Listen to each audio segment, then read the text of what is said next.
दोस्तों, आज की इस वीडियो में मैं आपको बताने वाला हूं कि कैसे आप ब्लेंडर का यूज करके गोल्ड ब्रिक से एनिमेशन टेक्स्ट को बना सकते हैं। तो सबसे पहले आपको ब्लेंडर एप्लीकेशन को ओपन करना होगा। इसके बाद आपको क्यूब पर राइट क्लिक करके एक्स को प्रेस करना होगा और इसे डिलीट कर दीजिए। अब यहाँ पर कुछ टेक्स्ट ऐड कर लीजिए। तो शिफ्ट ए पर क्लिक करके टेक्स्ट पर क्लिक करिए और इसे स्क्रॉल करके जूम इन कर लीजिए। टेक्स्ट को स्टैंड करने के लिए आपको रोटेट करना होगा एक्स एक्सिस पर। तो press R plus x plus 90 plus enter करिए। इस टेक्स्ट को एडिट करने के लिए आपको टैब पर प्रेस करना होगा और बैक स्पेस के थ्रू आप कोई भी टेक्स्ट यहाँ पर लिख सकते हैं। इसके बाद टैब पर क्लिक करके आप रिटर्न ऑब्जेक्ट मोड पर आ जाइए। इसके बाद आपको ऑब्जेक्ट डेटा बटन पर क्लिक करना है और एक्सट्रूड वैल्यू को आप 0.1 कर लीजिए। इसमें आपको बेबल डेप्थ वैल्यू को 0.03 कर सकते हैं। रेजोल्यूशन को आप बढ़ा करके 3 कर लीजिए जिससे कि ये स्मूथ हो जाए। अब यहाँ पर आपको ब्लॉक लाना होगा, तो फिर शिफ्ट ए प्रेस करिए और उसके बाद आप क्यूब पर क्लिक कर दीजिए। इसके बाद आप पर्सपेक्टिव व्यू से ऑर्थोग्राफिक्स व्यू पर आ जाइए और फिर फ्रंट व्यू पर आ जाइए।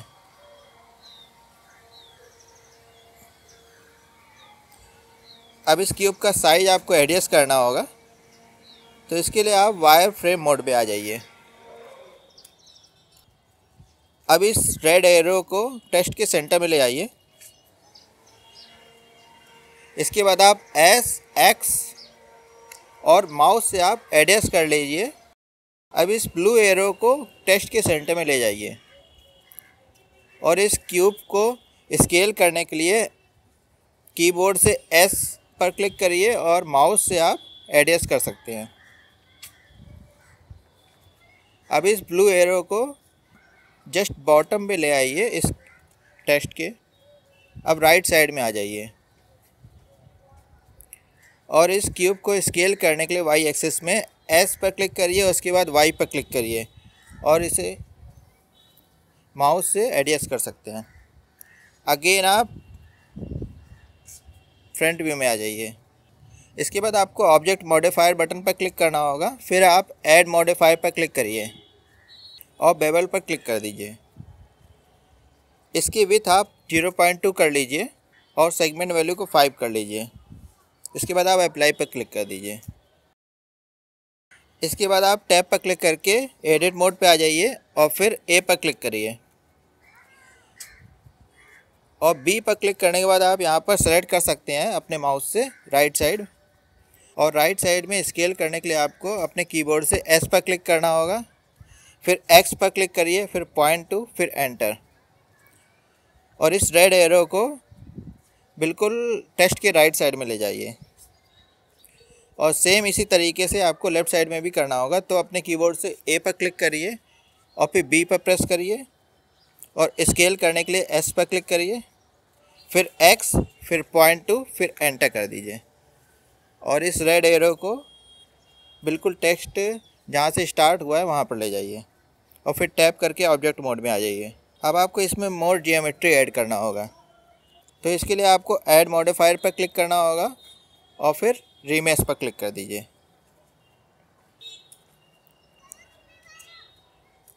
और ऑक 3 डेप्थ को आप 7 कर लीजिए और फिर अप्लाई पर क्लिक कर दीजिए। अब आप यहाँ पर सॉलिड मेन्यू में आ जाइए और एक्स्ट्रा स्मूथिंग के लिए आप टूल टैब में जा कर के स्मूथ बटन पर क्लिक कर दीजिए। अब इस क्यूब के मटेरियल को सेट करने के लिए आप मटेरियल पर क्लिक करिए, उसके बाद आप न्यू पर क्लिक करिए और इस ब्लेंडर रेंडर को चेंज करके साइकिल रेंडर में आ जाइए और फिर यूज नोट बटन पर क्लिक करिए। इसके बाद आपको कलर के राइट साइड में जो छोटी सी बटन है इस पर क्लिक करेंगे और इमेज टेक्सचर पर क्लिक कर दीजिए। यहाँ पर आप कोई भी एक्सटर्नल इमेज ऐड कर सकते हैं, इसे आप गूगल से डाउनलोड कर सकते हैं। मैंने यहाँ पर गोल्ड की इमेज डाउनलोड करके रखा हुआ है, तो मैं इसे यहाँ पर सेलेक्ट कर लेता हूँ। अब इसके बाद आपको टैब पर प्रेस करना होगा, फिर ए पर प्रेस करिए और अपने कीबोर्ड से यू पर क्लिक करने के बाद आपको प्रोजेक्ट फ्रॉम व्यू बाउंड पर क्लिक कर दीजिए और फिर टैब पर क्लिक करने के बाद आप रिटर्न ऑब्जेक्ट मोड में आ जाइए और फिर मटेरियल बटन पर क्लिक करिए। तो यहाँ पर आप देख सकते हैं कि इस टाइप की आपकी इमेज शो हो रही है। इसके बाद आपको स्क्रीन लेआउट बटन पर क्लिक करने के बाद कंपोजिटिंग पर क्लिक कर दीजिए और फिर यहाँ पर आप शेडर नोड बटन पर क्लिक करिए। अब आपको इस कलर आउटपुट को डिस्प्लेसमेंट इनपुट के साथ कनेक्ट कर दीजिए। अगेन आप स्क्रीन लेआउट बटन पर क्लिक करके डिफ़ॉल्ट में आ जाइए और ये इस मटेरियल को आप बाद में यूज़ कर सकते हैं, तो इसका आप नाम चेंज कर सकते हैं। यहाँ पर आप कोई भी नाम रख सकते हैं। मैं यहाँ पर आप इसका नाम गोल्ड कर लेता हूँ और इस मटेरियल को आप टेक्स्ट में ऐड कर सकते हैं। तो इसके लिए आपको पहले क्यूब को हाइड करना होगा। इसके लिए आपको ये आँख वाली बटन पर क्लिक करना होगा, तो जिससे कि ये क्यूब हाइड हो जाए। अब इस टेक्स्ट पर राइट क्लिक करिए और फिर इसका मटेरियल सेट करने के लिए आपको न्यू बटन पर क्लिक करना होगा और ये जो छोटी सी बटन दी गई है यहाँ पर आपको क्लिक करके जो आपने नाम रखा था गोल्ड, उस पर क्लिक कर दीजिए और इसके बाद Alt C पर क्लिक करने के बाद आपको mesh from curve meta surf text पर क्लिक कर दीजिए और टैब पर क्लिक करके आप एडिट मोड में आ जाइए। फिर आपको A पर क्लिक करना है जिससे कि सब पूरा टेक्स्ट सेलेक्ट हो जाए और फिर U पर क्लिक करके आप प्रोजेक्ट फ्रॉम व्यू बाउंड पर क्लिक कर दीजिए और टैब पर क्लिक करके आप ऑब्जेक्ट मोड में आ जाइए और क्यूब को आप अगेन यहाँ पर शो कर दीजिए। तो ये आँख वाली बटन पर क्लिक कर दीजिए और कुछ भी इस प्रोग्राम में प्रॉब्लम ना आए तो इसके पहले आप प्रोग्राम को सेव कर लीजिए और इसका नाम आप कुछ भी रख सकते हैं अपने हिसाब से। अब इस क्यूब के फ्लोर को भी सेटअप कर लिया जाए, तो फिर आप फ्रंट व्यू में आ जाइए सबसे पहले और शिफ्ट A पर क्लिक करके मैश पर क्लिक करिए और प्लेन पर क्लिक कर दीजिए और इस प्लेन को आप जस्ट बिलो आपके क्यूब पर ले जाइए और फिर आपको S पर क्लिक करना है, फिर 100, फिर एंटर कर दीजिए। इसके बाद आपको न्यू बटन पर क्लिक करना है मटेरियल को सेट करने के लिए। यहाँ पर आप इसका कलर चेंज भी कर सकते हैं।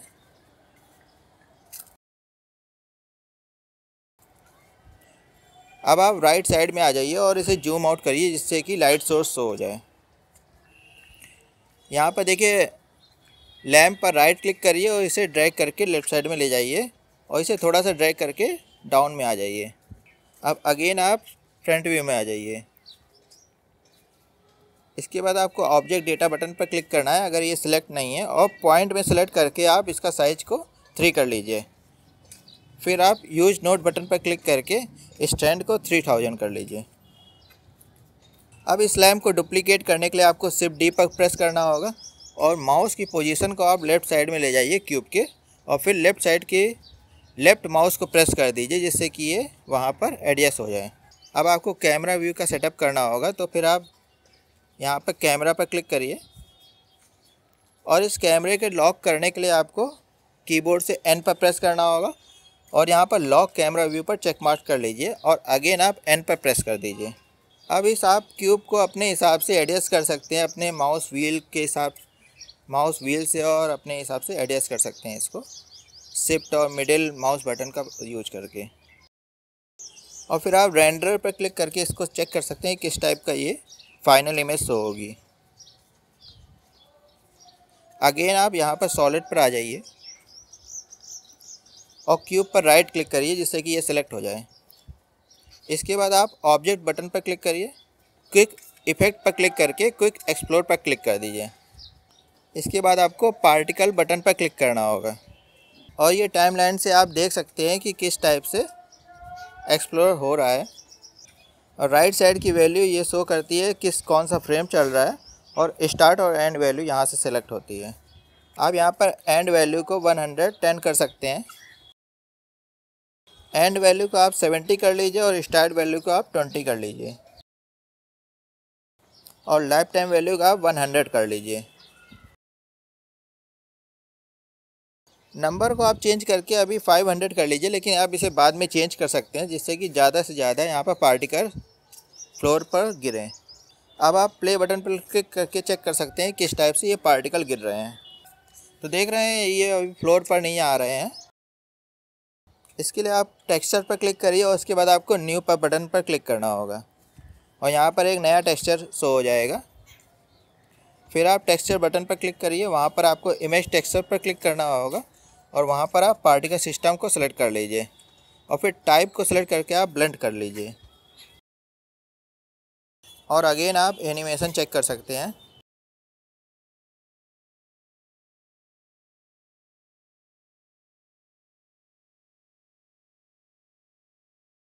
इसके बाद आपको ऑब्जेक्ट मॉडिफायर बटन पर क्लिक करना होगा, फिर ऐड मॉडिफायर पर क्लिक करके आप सॉलिडिफाई पर क्लिक कर दीजिए। अब आप राइट क्लिक करिए फ्लोर पर और फिर फिजिक्स बटन पर क्लिक करिए। यहाँ पर आपको शो हो जाएगा कोलिजन बटन, इस पर क्लिक कर दीजिए और पार्टिकल डैम्पिंग वैल्यू को आप 1 कर लीजिए, जो कि फैक्टर लिखा हुआ है। पार्टिकल फ्रिक्शन फैक्टर वैल्यू को भी आप 1 कर लीजिए। अब आपको टेक्स्ट पर राइट क्लिक करना है और फिर यहाँ पर कोलिजन पर क्लिक करिए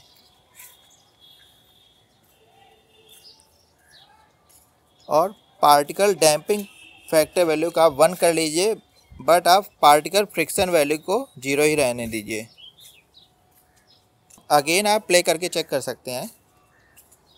इस बार देखिए लेफ़्ट साइड में ये स्टार्ट हो रहा है और ये फ्लोर पर भी गिर रहा है। क्यूब पर राइट क्लिक करिए और फिर पार्टिकल बटन पर क्लिक करिए।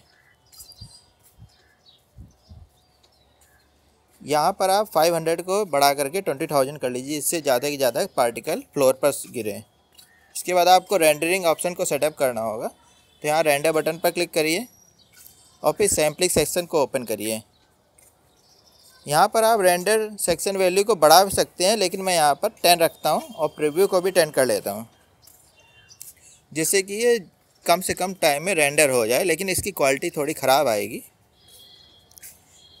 इसके बाद आप आउटपुट डायरेक्टरी को सेलेक्ट कर लीजिए, वहाँ पर आप इसका आउटपुट को सिलेक्ट कर सकते हैं कहाँ पर आप इस वीडियो को सेव करना चाहते हैं।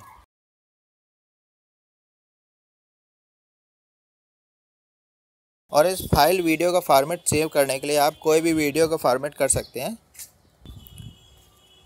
अब इस वीडियो को रेंडर करने से पहले आप इस प्रोजेक्ट को सेव कर लीजिए, क्योंकि रेंडरिंग प्रोसेस के बीच में कुछ भी गलत हो सकता है। और फिर रेंडर करने के लिए आपको बस इस एनिमेशन पर क्लिक करना होगा, तो फिर जैसे ये ख़त्म होगा पूरा रेंडरिंग प्रोसेस, आपका वीडियो आपकी सेव लोकेशन पर शो हो जाएगा।